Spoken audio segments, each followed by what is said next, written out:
BFM Business. L'actualité des entreprises pour la croissance.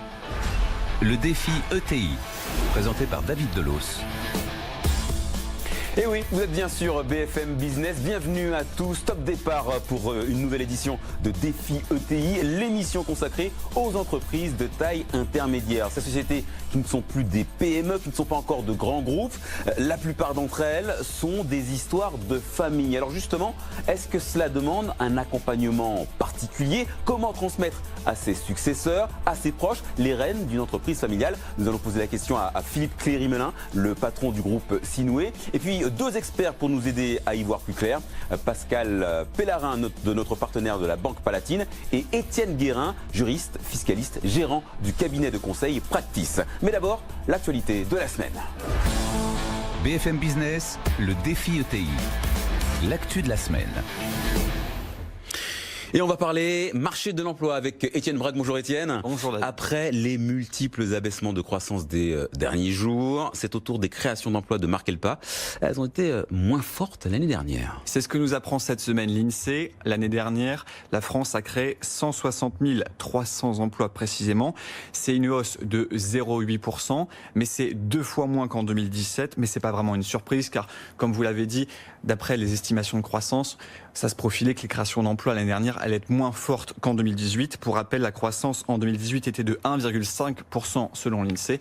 En 2017, elle était de 2,3%. Et pour autant, Étienne, la France a créé beaucoup moins d'emplois que ses voisins européens, alors que eux aussi, ils assistent à un ralentissement de la croissance. L'Allemagne, elle a créé 2 fois plus d'emplois. L'Espagne, c'est 3 fois plus d'emplois. Mais en fait, c'est compliqué de comparer les chiffres de l'emploi entre les pays de la zone euro, car on n'avance pas au même rythme dans les cycles économiques. On n'a pas le même coût du travail. On n'a pas aussi la même dépendance à l'industrie, on n'a pas le même modèle social, mais en tout cas, il y a plusieurs facteurs qui peuvent s'expliquer. En tout cas aussi la croissance qui a été moins forte, ça c'est généralisé dans la zone euro, mais aussi la croissance mondiale qui est moins forte. Et puis quelques aussi vecteurs, par exemple la baisse du taux de crédit d'impôt, compétitivité, aussi l'arrêt de la prime à l'embauche pour les PME en 2017. Donc tout ça, ça joue un petit peu aussi. Pour autant, on peut voir un repli de 1,5% dans l'intérim au 4e trimestre. Et l'intérim, c'est souvent signe d'une reprise ou d'une croissance. Mais par contre, on a une bonne nouvelle, c'est du côté de l'industrie, puisque l'année dernière, il y a eu 10 000 créations de postes supplémentaires. Et l'industrie, elle se retrouve même créatrice d'emplois nets. C'est une première depuis 2001. Merci beaucoup, Étienne. Allez, place maintenant au focus de la semaine. BFM Business, le défi ETI. Le focus de la semaine. Et pour ce coup de projecteur sur ces entreprises qui sont étroitement liées à l'histoire d'une famille, on va poser quelques questions à Pascal Pellarin. Bonjour. Ce sont des dossiers que vous suivez de près chez nos amis de Palatine, la banque des ETI. Combien d'entreprises sont concernées aujourd'hui par une histoire de transmission à un proche, à une personne avec qui on a un lien du sang ? Alors, en fait, on s'aperçoit en fait sur les observatoires que nous avons mis en place et surtout le groupe BPCE, c'est qu'en fait, au niveau des PME et des ETI, en fait, en France, la transmission familiale est assez, comment dire, réduite par rapport à ce qui peut exister notamment en Allemagne ou dans les pays d'Europe du Nord, puisque sur ces PME ETI, seulement un quart où 17% de la masse globale vont être transmises à l'intérieur de la famille. La transmission intrafamiliale, elle va dépendre aussi de la taille de l'entreprise. Sur les petites entreprises, elle sera plus courante. Sur les petites PME, il y a plus souvent des cas de transmission familiale, notamment dans certains secteurs d'activité. Plus les entreprises sont industrielles, plus en fait ça va être un peu plus compliqué. Ce qui rend difficile quelquefois la transmission, c'est le coût de cette transmission, c'est comment la financer. Oui, forcément. Et puis c'est aussi la difficulté quelquefois de trouver un repreneur au sein de la famille. Mais donc en France, le taux de transmission intrafamiliale, c'est globalement 25% dès lors que cette transmission intervient lorsque le dirigeant a plus de 60 ans, c'est 25% de cas de transmission familiale. Et la tendance, elle va dans quel sens? Vers plus ou moins de transmission? Alors, de ce que j'ai lu, en fait, il y a un petit infléchissement plutôt en moins. Et ce qu'on voit, en fait, c'est que les nouveaux dirigeants, c'est générationnel. C'est-à-dire que aujourd'hui, on a des entrepreneurs qui créent leur structure, qui la développent et qui, si jamais, en fait, ils rencontrent une bonne offre d'un d'un repreneur vont être très intéressés à finalement valoriser leur enrichissement et ne se mettent pas dans une perspective forcément de transmission aux générations suivantes. Donc on a plutôt des gens qui vont... alors peut-être que sont-ils trop jeunes, ces entrepreneurs, et que le dernier coup, parce qu'en fait ils repartent aussi sur d'autres activités, peut-être qu'à ce moment-là, effectivement, il y aura peut-être transmission à des enfants, mais en tout cas, il y a réalisation d'un enrichissement et pas forcément passation du pouvoir au sein de la famille. Est-ce que ce sont des dossiers qui demandent un accompagnement bancaire, financier, réellement spécifique ?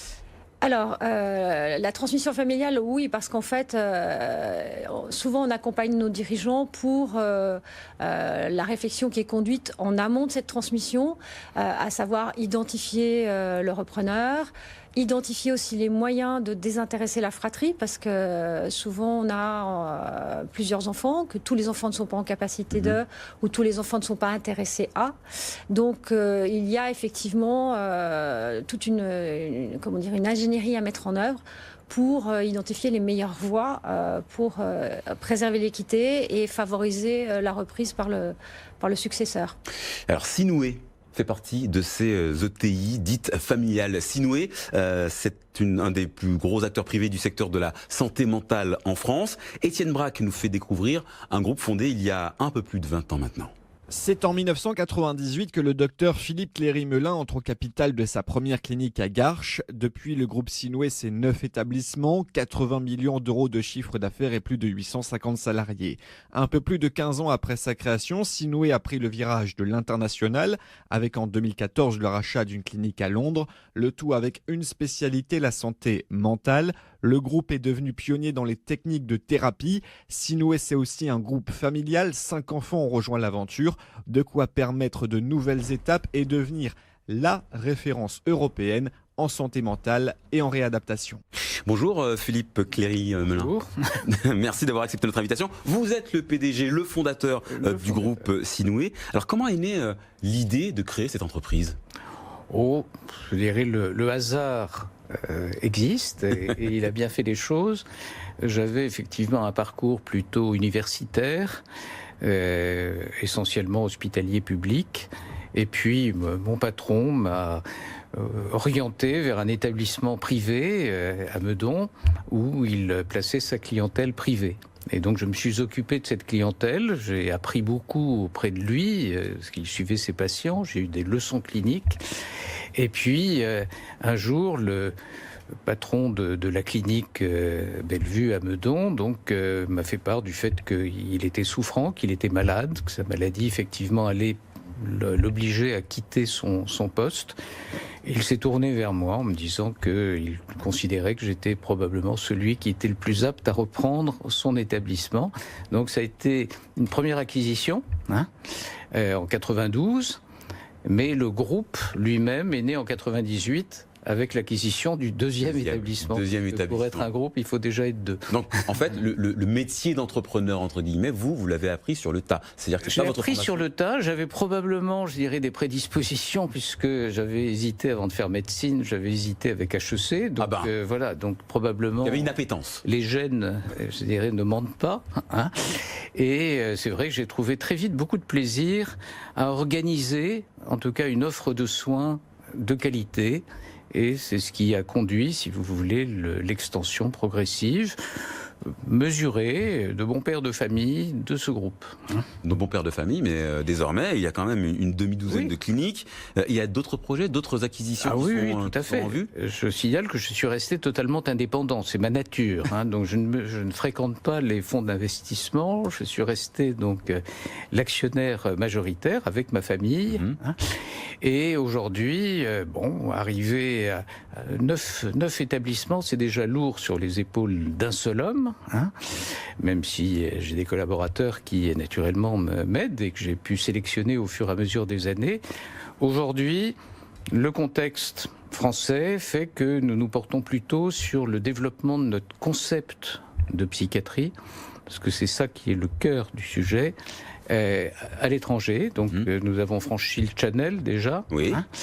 Et nous prospectons en Allemagne. Nous avons des partenariats avec des groupes allemands, groupes familiaux toujours. Toujours, d'accord. Et dans 15 jours, nous serons en Espagne et au Portugal pour visiter des établissements que nous pourrions éventuellement reprendre Donc, et intégrer dans notre groupe. Il y a quand même des choses dans les tuyaux. Mais au départ, vous avez en face de vous un psychiatre. Hein. Même si vous me prenez pour un entrepreneur, je suis avant tout fondamentalement un psychiatre. Je suis passionné par la discipline de la psychiatrie et son évolution, c'est-à-dire vers la santé mentale et vers l'intégration de tous les problèmes d'environnement que vous connaissez, que tout le monde connaît autour de cette table, hein, et qui font qu'aujourd'hui, la psychiatrie devient une discipline à part entière et qu'il faut prendre la vague au bon moment, hein, et surfer sur cette vague. Et je suis toujours un surfeur. Alors, vous l'avez dit, 9 établissements, ça fait beaucoup pour les épaules d'un seul homme. Vous êtes épaulé par votre famille au sein du groupe? Alors, je commence à le devenir. C'est-à-dire, il m'est arrivé une aventure extraordinaire sans laquelle je ne serais pas là aujourd'hui, je dirais, pour répondre ou intervenir sur le sujet de la transmission. C'est-à-dire que nos enfants, nous en avons 5. Nous sommes bien gardés de les orienter d'une façon ou d'une autre, ni vers la médecine, ni vers la direction des établissements. On a souhaité, je dirais, qu'ils se réalisent selon leurs vœux. Ils ont fait de très bonnes études, ils ont fait des écoles de commerce, pour la plupart. Hein.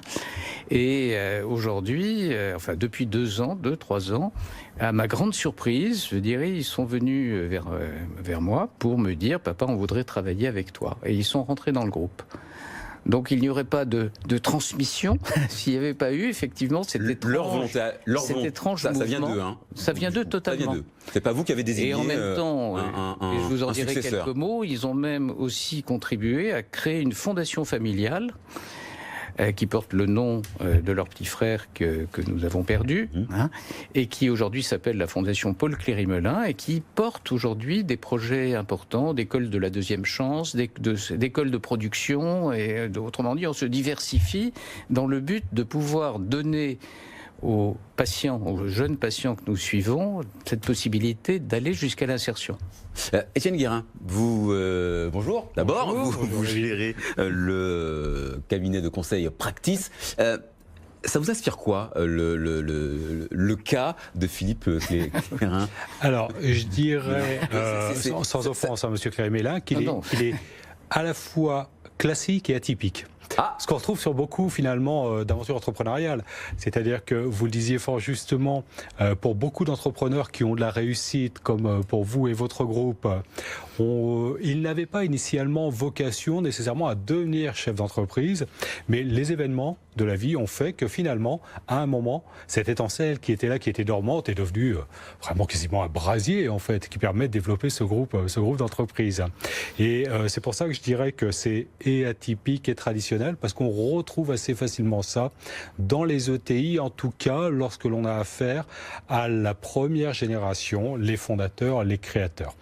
Ça, c'est le premier propos et ce que je peux constater sur la clientèle que je suis régulièrement. Et le côté atypique, alors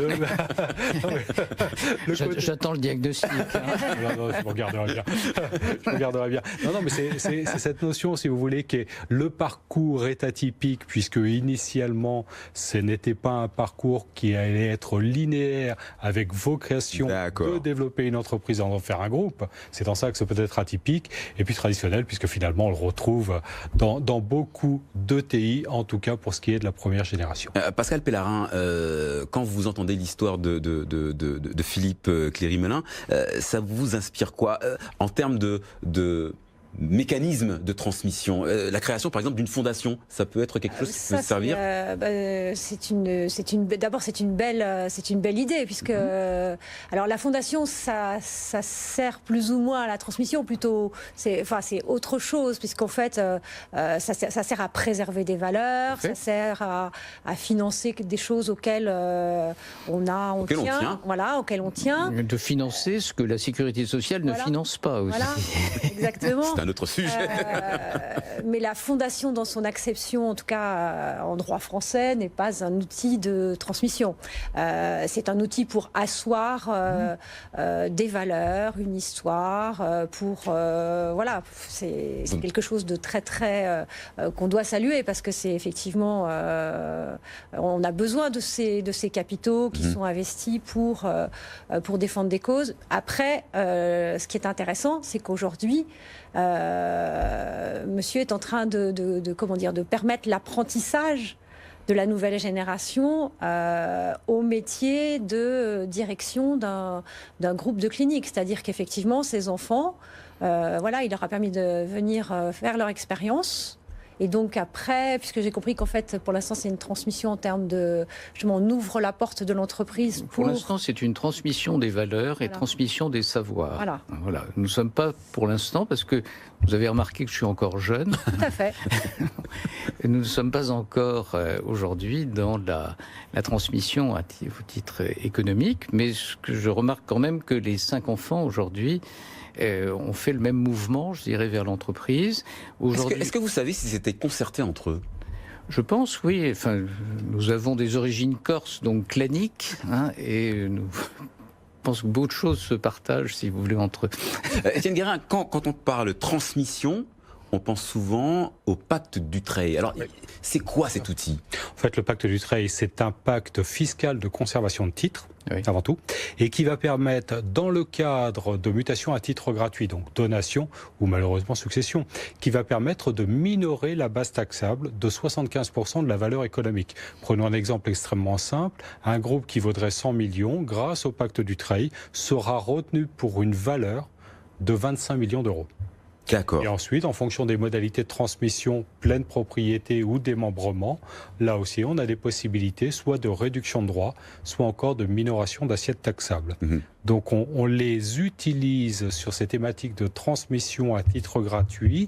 Et comme le disait fort justement Madame Pellerin, quand dans la fratrie, il y a des enfants qui ont vocation à reprendre ou qui ont cette volonté et d'autres pas nécessairement, on a des schémas qui permettent d'avoir un pacte Dutreil minorant les droits de donation et la mise en place de holdings de rachat, d'opérations que vous pouvez connaître parfaitement, de holdings de rachat pour refinancer la part de ceux qui ne seraient pas repreneurs, donc les désintéressés. Mais d'un autre côté, Pascal Pellerin, un outil certes, mais chaque famille a une histoire particulière, non ?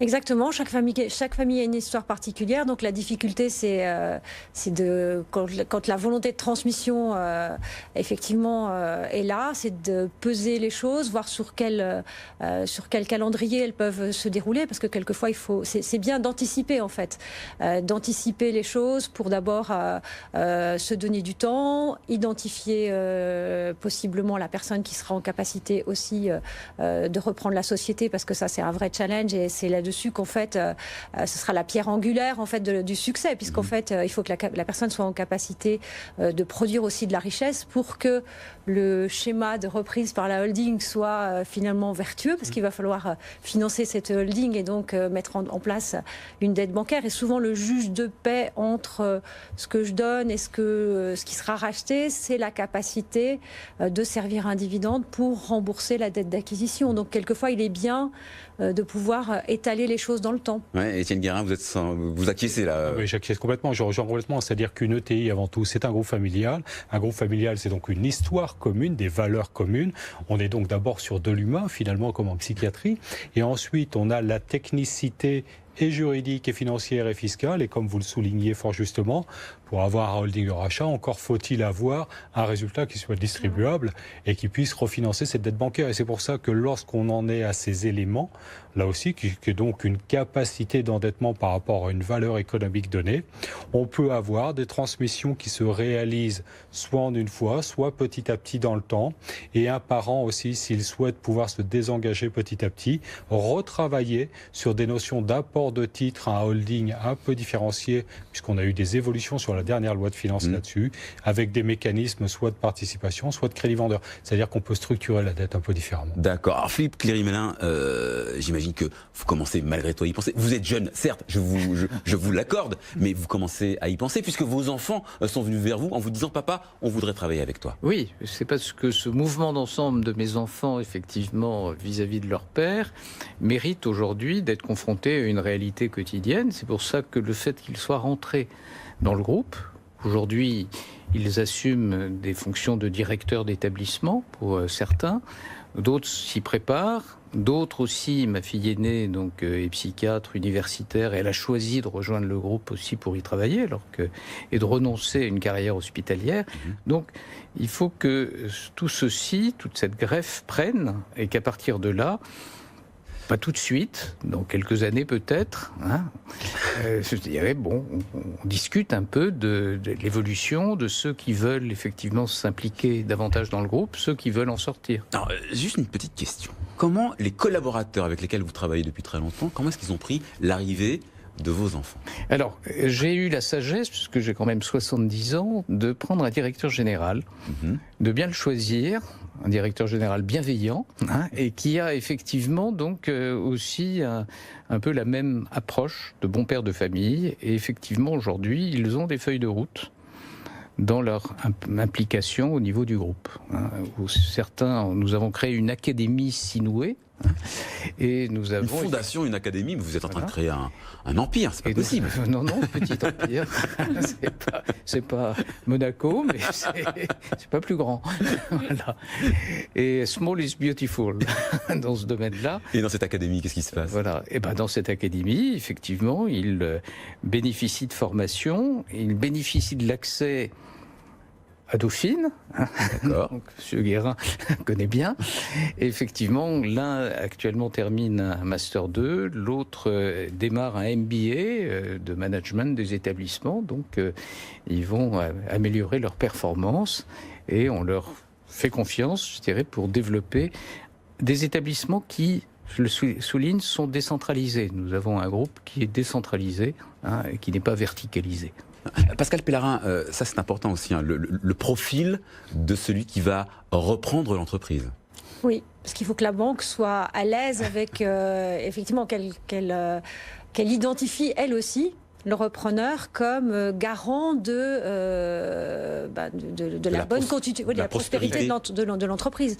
Parce qu'effectivement, le moment de la transmission, alors que ce soit, quelle que soit la forme de la transmission, c'est quand une entreprise change de main, c'est un moment de vulnérabilité de cette entreprise, effectivement, parce que il faut que les personnes, les repreneurs, quels qu'ils soient en capacité de préserver la rentabilité de l'entreprise, de motiver leurs équipes, de bien comprendre le marché, de faire les bons choix.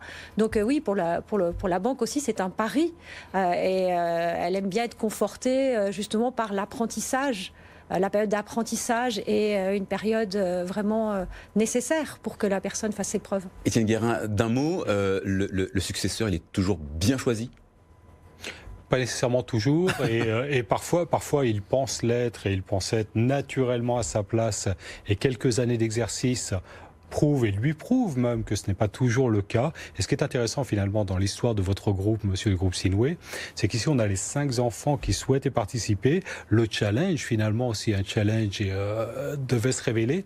Ça va être de dire, va-t-il y avoir 1, 2 enfants peut-être qui vont naturellement prendre le lead, qui vont vouloir finalement développer ce groupe, les autres souhaitant se placer en retrait. Ça veut dire qu'il y a une forte thématique quand même d'organisation de la gouvernance sur votre groupe finalement. Merci à tous les deux pour vos éclairages. C'est l'heure maintenant du mot du patron. BFM Business, le défi ETI. Le mot du patron. Allez Philippe Cléry-Mélin, je vous donne une carte blanche. 1 minute pour un conseil. Alors, c'est pas forcément lié à notre problématique de la semaine, mais quelques mots que vous ont inspiré votre parcours, votre expérience, et qui pourraient servir à ces patrons, ces dirigeants qui nous écoutent. Croire en tout cas dans les valeurs que l'entreprise porte et participer donc du développement de cette conviction partagée avec ses enfants. Je suis dans une situation où les 5 enfants, effectivement, aujourd'hui, donc, ont rejoint le groupe. L'idée aujourd'hui, c'est qu'ils développent leurs compétences en même temps que le groupe continue de croître. Moi, je suis toujours aux manettes, je n'ai pas transmis, sauf mes convictions, nos valeurs familiales, vous avez bien compris, et des savoirs qu'ils apprennent aujourd'hui et qui participent de la pédagogie active que notre groupe leur dispense.